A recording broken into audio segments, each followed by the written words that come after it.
Welcome in. It's another edition after a brief hiatus of the On the Mic podcast. And today's guest, by far one of my favorites, because verbatim, her coach said, one of my favorites. She's amazing.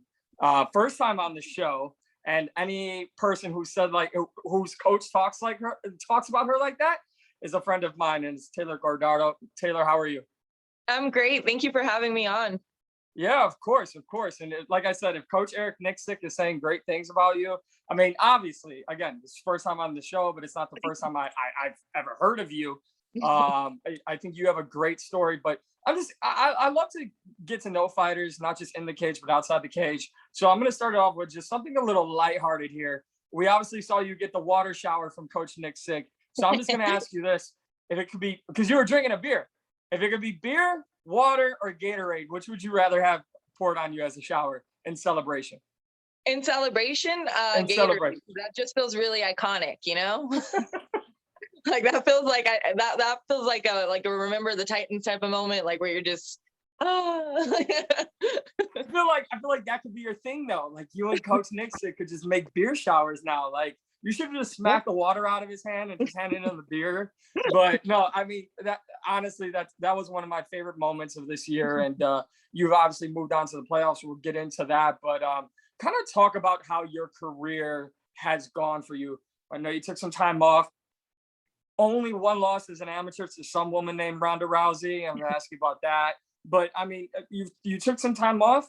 You focused on your family, focused on being a mother. One of the most intriguing things to me about female fighters is how much of a person they connect their career to. So, you have guys, unfortunately, got Conor McGregor pulling the BS he's pulled lately, and you leave that human element out of it.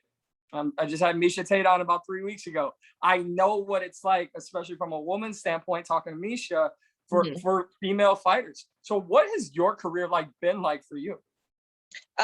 Since having my son, or just like in general? Just in general, I guess both, really. Like going in, having such a great amateur career, pausing that, and now coming into where you are now. I mean, I kind of want to know it all.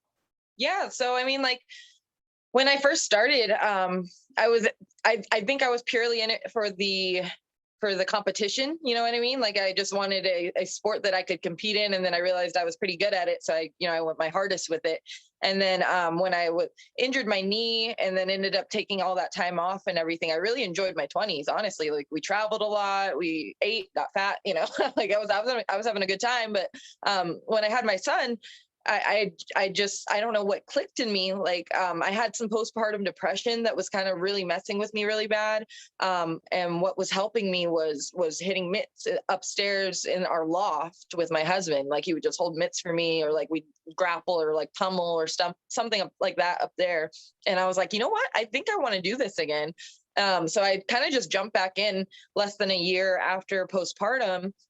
And I felt like a completely different person. Like obviously I was exhausted right away, but I mean, like after I got my cardio back and like my got back into shape fairly well, like I felt like a completely different person and different fighter, and had a million different reasons to be motivated to continue to do this. I want to jump in and stop right there though, because you just hit something that is very important to me. I'm open about it on all my social media. And it's actually, I used to cover like NFL, NBA, all that. The reason I got into fighting is because there's so much more realism and human element in this sport than any other sport. I mean, I've got the NBA finals on in the background right now, but at the end of the day, fans don't care about what a Chris Paul or Devin Booker are going through. It's fine. They make billions of dollars. That can't be said about every single fighter. So for you, kind of take me into that moment when you talk about your postpartum depression. And I know it's hard when life is good as a fighter to get up every day and go, I'll go get my ass kicked again today. Yes, there's a bigger reward at the end of it all when you get a fight and you get your hand raised, as long as everything goes right. But to have that moment in your life where you go, this is what I need. How was that for you? I mean, it's hard to describe it, because at this point in my life, it almost feels like a blur, because it was so bad that like I literally just don't remember any, like I don't even remember going through the day to day. I was just like that's what I was doing. I was just going through the day-to-day, the absolute necessities, making sure my son was fed, making sure like I don't even know if I was presentable at the time. I don't remember anything like, but I mean, like, it messed with me so bad. It took all of my energy just to get up every day. And then, remembering that I had, the ability to work out freely, kind of made me want to get up and start doing things. So then, like, slowly but surely, like like I have a ton of hair, and it was like a matted mess. I remember it was so bad when I was going through postpartum, and on top of that, you're losing hair postpartum. Like within the first 4 months, you lose a ton of hair. It's so bad. So I was like losing hair, and it was already like matted and gross. And then, like, once I started training again, it kind of like made me realize things that could be better in my life, and I had the ability to handle. And I was like, I can fix all this. Like, everything that I'm going through, luckily I can fix. So like, it was like slowly like that little pyramid that I was able to start walking up and start fixing things and setting my priorities in the right order. What is the moment like though when you are training, you're kind of going through that? Because I'm nowhere near the level of any fighter at pretty much any gym. I do train. I've used training as a way to get out of my own depression. And when, the clouds look a little darker in my life, I try to go train. And I know what it is for me. I have friends say, hey, let's meet up for a drink. We'll talk about it. We'll get it off your mind, blah, blah, blah. Yeah, sure, that helps. But then you feel like crap in the morning. You spend money you don't have. All that adds up. But I remember just going to the gym, and then the coach I have here in Chicago would just be like, not ask anything. We just get right to work. And then afterwards, he'd be like, all right, so what were you upset about? And I'm like, I don't even remember. Like, I don't like, okay, can you kind of speak to that? Like when you're training, like, does it just all like, no, I don't want to say go away, because obviously you go home, it's still there. You're still living with it. But what moment and how freeing is it to kind of battle that and then go do what you do? I mean, yeah, exercise obviously raises your endorphins like crazy. You get that workout high essentially from working, just doing anything, any type of physical movement. But I mean, I don't know. It's just, it felt good to kind of be distracted, I guess was the best word I could think of for this. It was like a good distraction, but it was like a distraction that I knew could be a permanent distraction. Like I was like, I knew if I put myself through what I'm capable of doing, I could make it a career again. So I did that. You did that. You got with Invicta. You did the Phoenix series, and now you're at PFL. So you launched this second phase. I don't know if that's like a thing at Xtreme Couture where everyone just goes and revamps their life, their career. I mean, you look at old Francis Ngannou to heavyweight champion Francis Ngannou. We got Misha Tate 2.0 coming out. So many people in that gym. Those are just two easy examples for me. But so many people there just really redefine themselves and recreate their as people, as fighters. So getting back into it and starting with Invicta and now making your way to PFL, what was that like for you? So Invicta was amazing. And I remember I was bothering Shannon for a couple months, like, hey, do you have anything available for me? Do you have anything available for me? And I was so set on 135. And I remember she offered me a couple fights at 145. And I was just like, no, I want to fight at 135. Like I'm lean there. I'm comfortable. I'm strong. And then, she offered me the Phoenix tournament and I jumped at it. I was really excited about it. And I don't know, I just couldn't really get myself going that night. I think that ring rust definitely showed. I didn't trust my abilities, like my wrestling, all that stuff. But then when I got the offer for PFL, I was actually like, just kind of just training. Like I never really stopped training. Like I'm always here at the gym. I work here and then I'm just always here. And it's like, Ray Seppo called me and he was like, hey, we need a last minute, person in this tournament. Do you want to fight at 155? And I was like, can I have a couple days to think about it? Like I'd say that I jumped at it, but I definitely had to have a couple days to think about like the girls that are bigger and like just being at 2 weight classes above what I was just fighting at. And then after talking to like Eric, Dennis, my coach, Nate, all these different people, and they were just like, why not? You're given this amazing opportunity. You can change your life. You can change your family's life. Why wouldn't you do it? And I was just like, you're right. Let's go for it.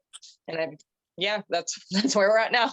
That is where we're at now. And I would ask you about the 155 part, but I think you kind of covered that. So let's talk about the bigger part, right? And there's a lot of questions about PFL I have for you, but the number one being you're a mom, you have a family, right? You have a whole family, and you get the call and it says last minute, do you kind of want to join this tournament? You need a couple days, and then you look at everything and like there's $1 million right here.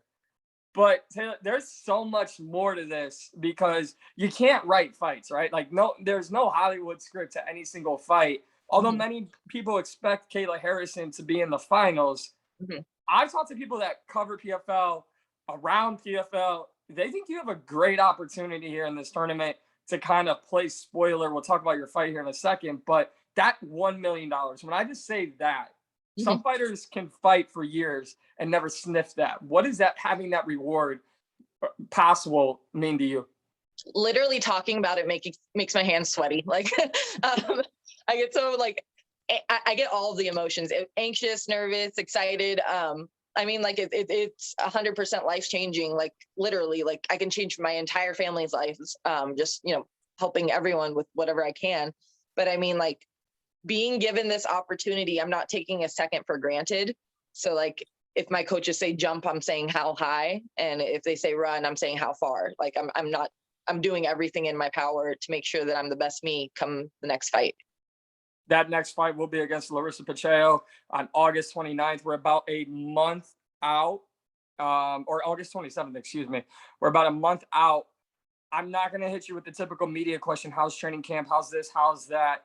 But going through this tournament style, and you kind of went through it with Invicta, but going through this tournament style, how do you like just kind of the in-between time, and how do you manage your time when all right, this is who I'm fighting. I'm probably going to have to fight again later this year if things go my way. How are you handling the tournament style of it all? You know what? When I was 18 or 19, I fought like 6 times in a year, and that was like every 2 months. And I was I was young, I was young, and I was like, yeah, let's do it. Whatever. Training camp after training camp. And now I'm like in my 3rd training camp back to back, where I take like 2 days off between fights. Basically, I'm like, I'm told to take more time off, but again, like I said, I'm always here. I'm working here, and I see people training, and I'm like, I want to train, so I just jump back into training. But I actually like it. It keeps me busy. My body's healthy still. Like I haven't had any major injuries. I'm just making sure that I'm maintaining, my body and my physique and my health each time, and then just adjusting little things for each person that I might have to fight or will be fighting. Well, like I said, you will be fighting Larissa Pacheco. And like I said, there's a few people right now that I've talked to that think, this is spoiler alert. Like, yeah, don't run to the sports books and put all your money down on, a Kayla Harrison, Larissa Pacheco meeting again. Sure, Kayla is probably who many expect to be in the final. That would be your possible opponent. But I know not to ask fighters about a fight that could happen 2 fights from now. So, and I don't want to, harp on $1 million. So when you're with your fight with Larissa Pacheco, how are you approaching this fight? I don't need game plan or anything like that, but it is the playoffs. The PFL does score everything differently. What is this matchup like for you, and where is your mind at coming into it? My mind, honestly, for each fight, I'm very nervous. I'm very critical of myself. I'm more critical, I think, than anyone else is of myself, and I'm always worried that I'm not doing enough each fight camp. And most of my coaches would probably be like, you're doing too much. Honestly, you need to stop a little bit. And I'm like, no, I'm not doing enough. I need to go do extra work tonight. I don't know. But going into this one, I know how strong she is. I know she's going to be a big favorite. I know how good she is just in general. So I think it's almost a little extra motivating to know that I'm the underdog, because I didn't look at my the betting odds in either of my last 2 fights, and then I found out I was the favorite. I always assume I'm the underdog, so like that's how I'm going into every fight, is assuming I'm the underdog and then winning. That's always the plan, Yeah, no, and it's a great mindset to have. You talked about your nerves and like emotions and how you're your biggest critic. Doesn't that make you a better fighter and bring out the best version of yourself come fight night? Because no one can say anything worse than you can say about yourself. Oh, I'm such a jerk to myself. Oh my gosh, it's so bad. Like I'm so bad to myself. One of my friends always tells me, she's like, you need to speak positively about yourself, and positive things will happen. And I'm like, no, I'm like, no, I'm terrible. I'm bad at this. But yeah, I mean, I think so. I think no one's going to be as critical of me as I am of me, or my opponent is of me. So like, as long as I'm focused on the task at hand, the goal at hand, I think that I'll be okay. Now, about PFL, and by the way, just to break the all seriousness here, I do the same thing. It's just with my dating life. So I'll be out at bars and people will be like, "Go talk to her." I'm like, "No, no one." Like I'm like 5'7", 5'8". So I'm like, no Uh, one wants to talk to a kid that they oh get to my buy a gosh. movie ticket for. Like one kid, one adult, and everyone's like, "Why? What are you doing?" Like, this is why you're like this. So I'm with you. I'm literally my worst critic. Mine just comes into dating. So It that's happens why all the time. my mom's like, why are you gonna be single forever? I'm like, you don't hear me talk about myself, but nevertheless, um, I think PFL, obviously different format, different style, different way of advancing all of that.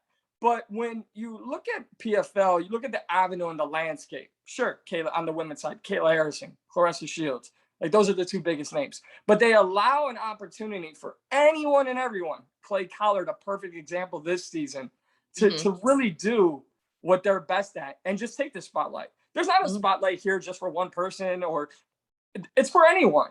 Do you like embrace that and enjoy that with the PFL?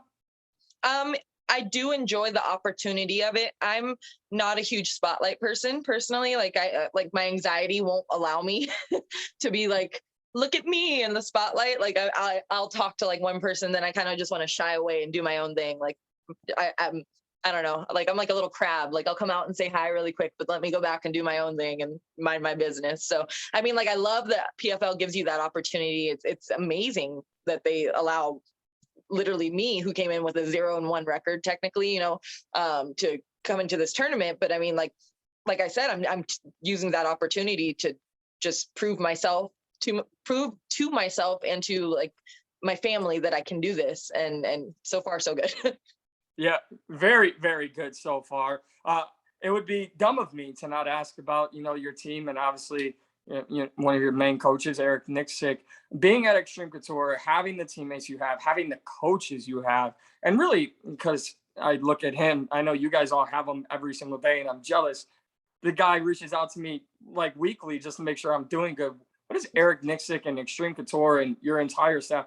What have they done for you after taking time off, starting a family, coming back, and you've kind of been open. And I'm not gonna lie, I embrace it, and I love how open you are about some of your struggles just as a person. How do they work on all that with you, and what do they mean to you? I like I have goosebumps just talking about it. Like I cannot go into enough detail about what each of these coaches have done for me. Eric is essentially just like my dad slash one of my best friends slash my brother, like everything you can imagine. He's there for me. Like if I'm crying, he's like, you can call me. Like call me about anything. If you're excited, if you're happy, you're sad, like he's like, just give me a call and we'll talk about whatever. And it doesn't have to be fighting related. And I think I can say the same for each of those coaches that are here as well. Like if you have any type of issues, you can go to anyone here and they're going to make sure that you're okay. And I think when I took all that time off, I believed in myself a ton and I knew I could do it. And when I think it's like now that I'm saying it, like when I came back and I told them I can do this, no, never one of them never ever said. They were just like, yeah, you can do it. They were like, we have no doubts. We have no doubts. And I was like, are you sure? Like, I was like, cause I'm kind of doubting myself a little bit, but I was like, I think I can do it. They're like, no, you can do it. And then like, they're going to put in whatever energy you put into this. So if you're not giving your all, they're going to notice that and they're not going to give you their time. And when I noticed I was getting more time from each of those coaches is when I was like, I think I can do this. And I saw my skill set building and it's still building. Like I'm learning every single day.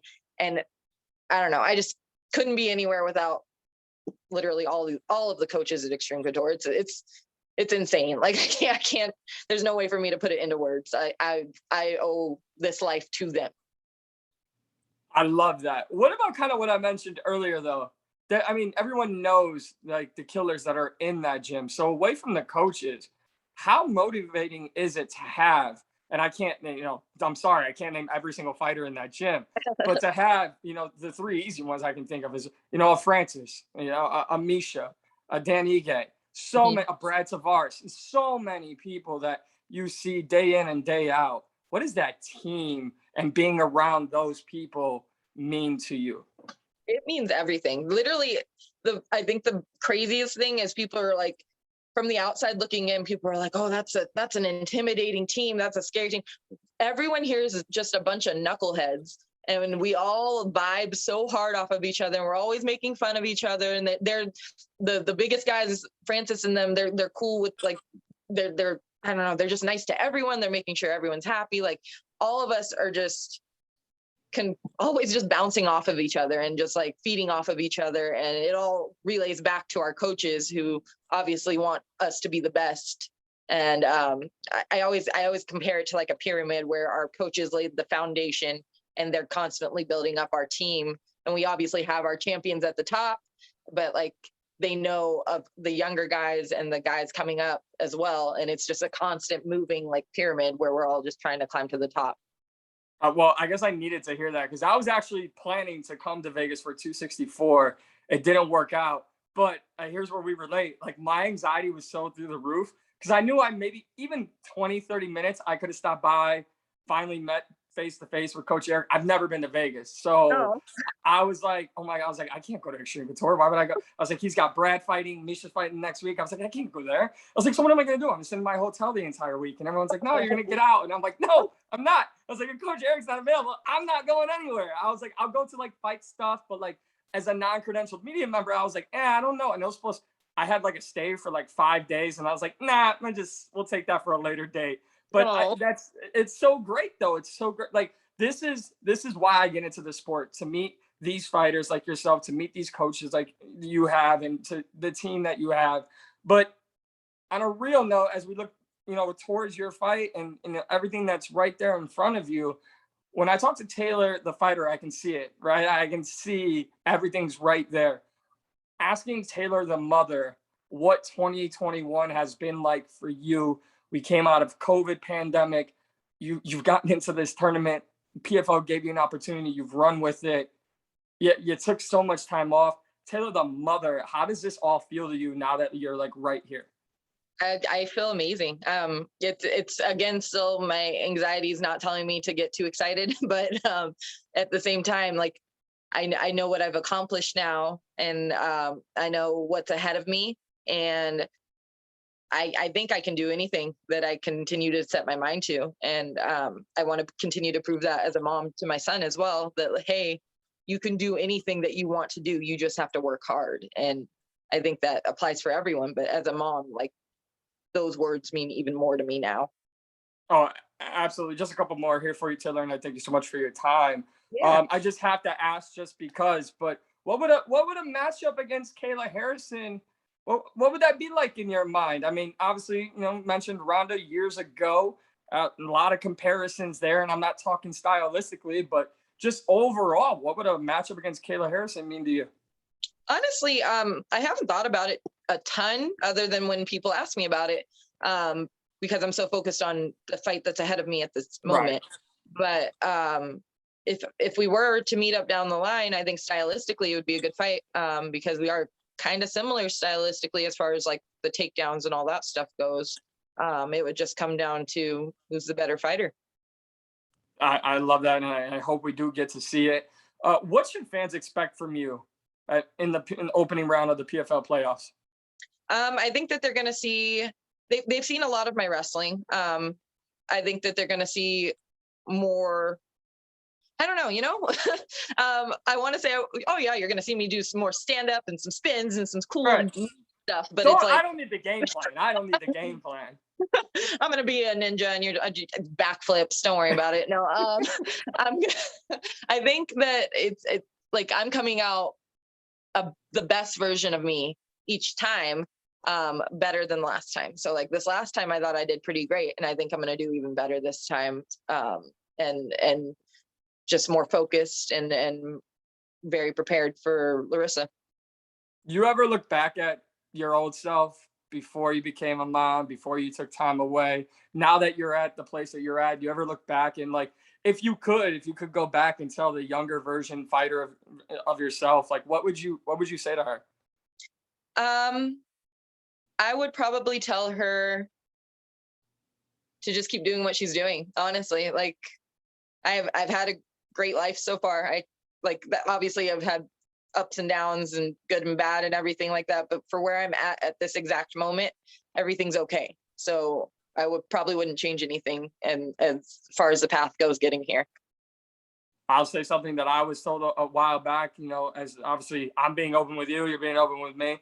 I've always been told that if things are going okay, that means they can only get better. So, you know, instead of just being like, oh, if things are terrible or they're bad, they can only go up from here. If things are okay, they can always be good or great. So I'm excited. That means PFL fans should tune in August 27th when you take on Larissa Pacheco. Taylor, thank you so much. You have a lifelong open invite on this show. So I hope you want to come back on. Yeah. I really enjoyed this conversation.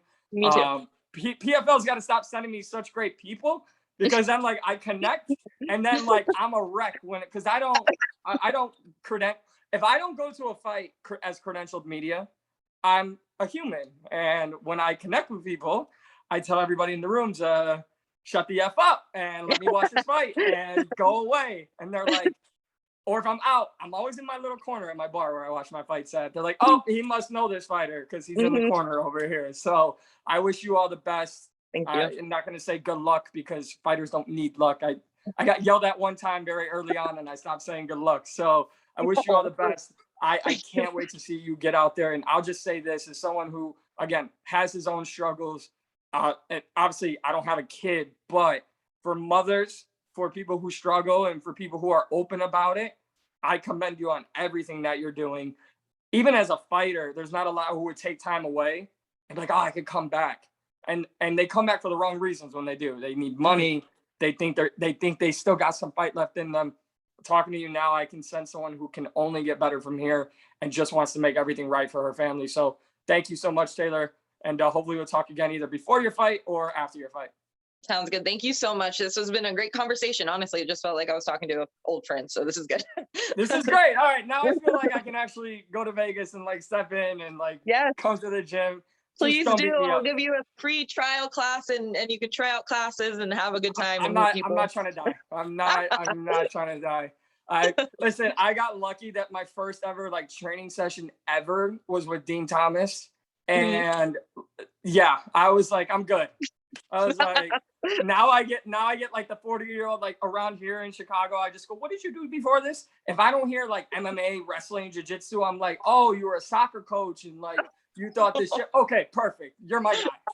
We're not running. Okay, great. So yeah. So I mean, I might have to start running like 20 miles a day before I come to Vegas, but you guys will definitely know. But no, in all seriousness, Taylor, can't wait to see you get in there. Opening round of the PFL playoffs, August 27th. All the best. We'll talk again soon. Thank you. It was nice talking to you.